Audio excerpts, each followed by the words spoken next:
अस्सलाम वालेकुम। अभी मैं जिम से निकला था, मैंने सोचा थोड़ा शॉपिंग वॉपिंग कर लूँ, ग्रोसरी की शॉपिंग कर लूँ। तो मैंने कहा इससे अच्छा मौका क्या मिलेगा कि आप लोगों को दिखाऊँ यहाँ पे ग्रोसरी शॉपिंग कैसे करते हैं। आइए देखते हैं।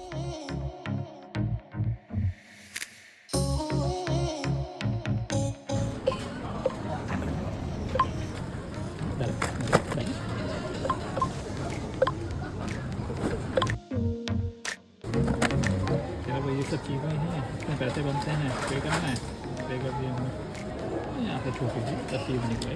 कितना ईज़ी है, किसी को किसी पे कोई शक नहीं है, किसी को कोई वो नहीं है कि भाई चेक कराओ, चेकिंग करो, निकाल के दिखाओ। एक दूसरे पर ट्रस्ट करते हैं यहाँ पे लोग। ईमानदारी जो हमारा इस्लाम हमें सिखाता है वो यहाँ ही अमल करते हैं। हम सीखते हैं और ये अमल करते हैं। ये है भाई यहाँ की बात। तो होपफुली आप लोग को कुछ सीखने को मिला होगा इससे।